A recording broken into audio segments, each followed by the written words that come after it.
waxtu wi jot na sa suñu mbégteeg ca waxtu la ñu àndal di ci feggoog yéen lu ci gën a fës xibaaru bés bi bokk na ci rek waa collectif pour la libération de Cheikh Oumar Diagne ñoom nag dañoo fas yéene woon a amal tey ci àjjuma ji ab doxu ba ñaxtu dalee ko ca centre des œuvres universitaires bu Ndakaaru jëm rond-point poste Médina waaye nag li ni mel nag ki nga xamante ne ni moo di préfet bu Ndakaaru da leen ko dal di gàntal nag caractère la askan ba yeewoo ca Saint-Louis xëyee tey jëlee ci àjjuma ji avocat bile di Pape Jean Sey moo génne àdduna ci anam bu gaaw lool te bette convergence des cadres républicains daal dinañuy dénoncer mbir yu am àllarba fukki fan ak benn ci weeru mai ca direction générale des élections ca ba rek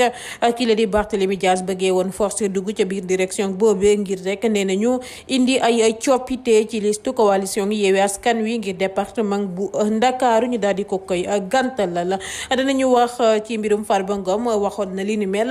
ci conférence de presse su Benno Bokk Yaakaar ba nag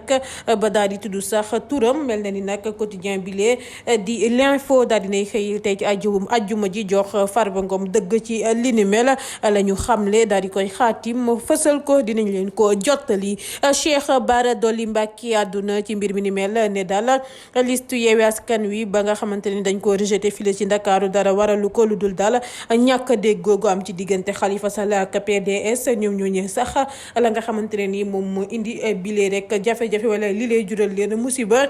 kile rek di Cheikh Bara Dolly Mbacké daal dina koy xamle secrétaire administratif fu FRAPP France Dégage di Guy Marius Sagna daal dina dalal ambassade du États-Unis moom nag moo xamle li ni mel ane lu waral seen gisee boobee Guy Marius Sagna daal dina koy xamle ba tey ci mbirum législative yi ak bile yoon dañ cay addu dana bokk ci rek liste ya ñu validé juróom-ñetti liste nag moom la ñu validé ak guma ngir lu ñeel élection législative yu ñu war a amal rek fanweeri fan ak benn ci weeru sulet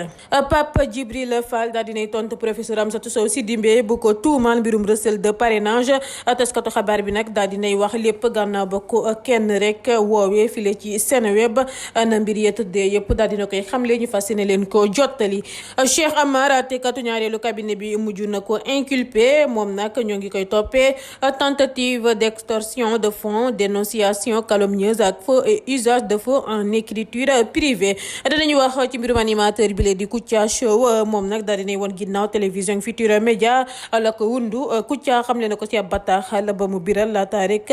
muy daal di rek lancé chaîne YouTube boppam mel ne ni fi mu ne nii kile di rek animateur bi wa illa rek ki nga xamante ne nii moo di comédien bi dafa fas yéene daal di liggéeyal boppam loolee yëpp bu yombee dañ ci toftal xibaaru tàggat yaram gu ñu koy ndar keppe mbokk yi li leen mooy tënk yi bu ngeen taaxiloo nees tuut ma feggoowaat ak yéen si yaatal wi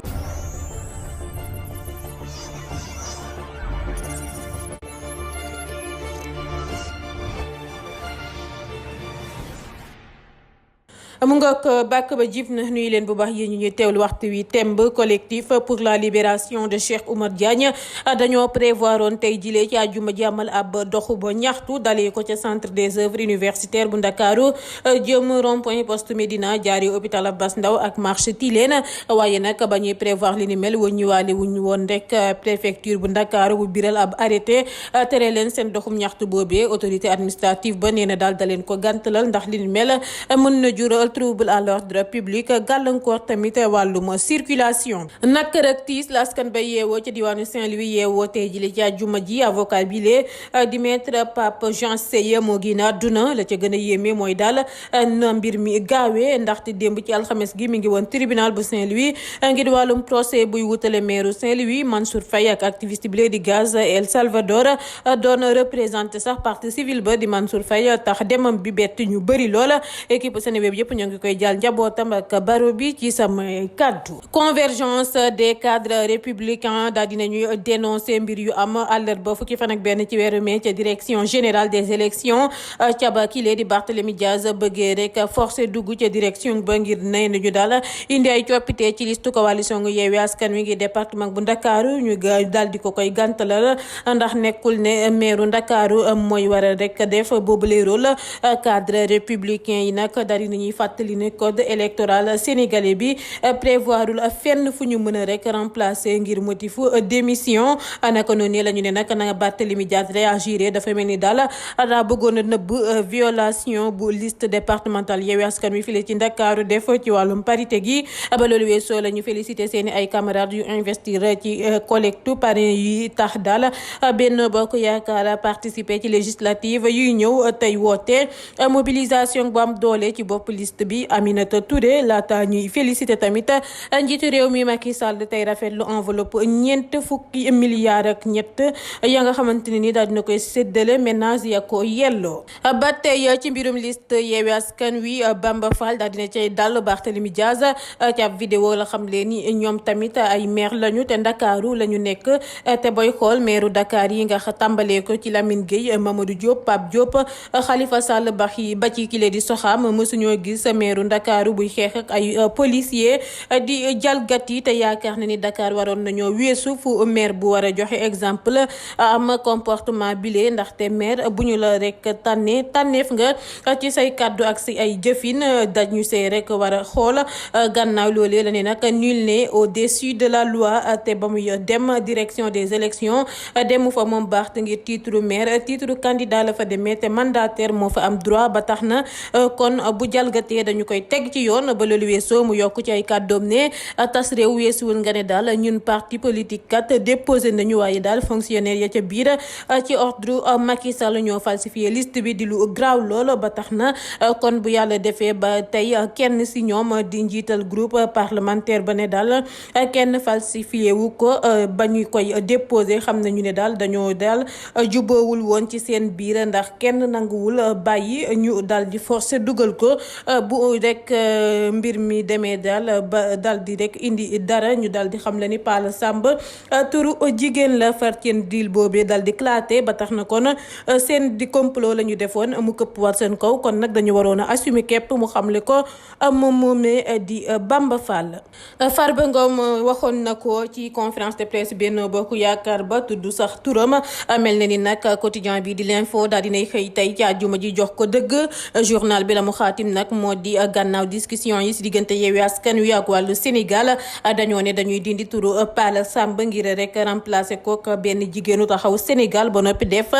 Joseph Sarr bu wàllu si juróom-ñaareelu place bi ngir respecter parité bi Saliou Sarr moom moo soppi liste définitive ba ci waxtu ba ñu waree woon a déposé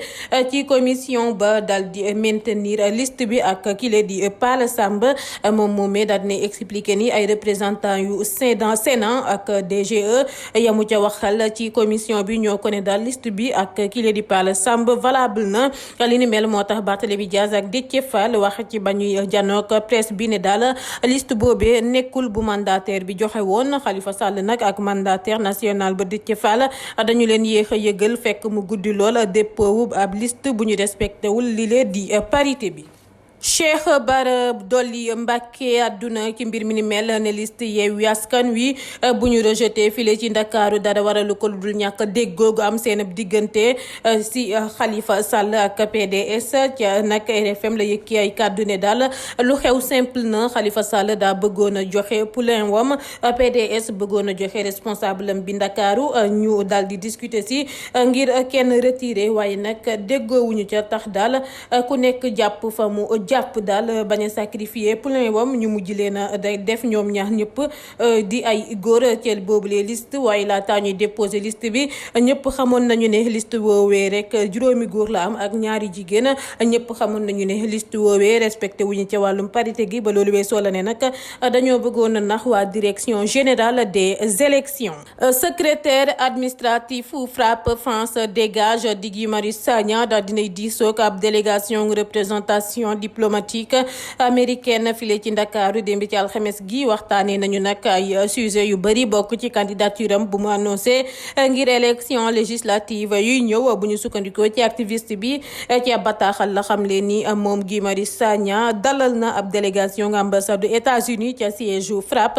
gannaaw loolee la ne ambassade du États-Unis dañu ñëwoon ngir wax ak moom ci candidature am bi ngir élection législative yi coow lu am ci contrat wam bi ak ville bu Ndakaaru Ndakaaru ak processus électoral en cours bi ci Sénégal waaye nag nee na teggiwul tànkam fa mu ko tegoon dal di xamle ni duñu nangu néocolonialisme duñu nangu ñetteelu candidature illégale ak illégitime. ba tey ci législative yi ak bile yoon rek juróom-ñetti liste ya ñu validé ci ndorteel la ñaar fukk ak juróomi liste ñoo waroon a bokk ci législative ya ñu war a amal fanweeri fan ak benn ci weeru sulet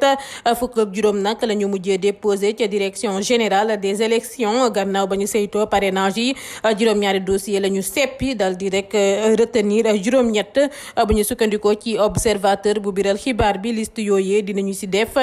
vérification conformité juridique ñu war koo door altine buy ñëw naka noonu la ñuy xoolee yan dossier la ñuy mujjee retenir ngir élection législative yuy ñëw juróom-ñetti liste ya ñu retenir nag bokk na ci bokk gis-gis liggéey Aar Sénégal Benno Bokk Yaakaar Yewwi Askan Wi Natangué Wàllu Sénégal bunt bi ak serviteur. Pape Djibril Fall daa dinay tontu professeur Amsatou Sow Sidibé mu ko tuumal recel de parrainage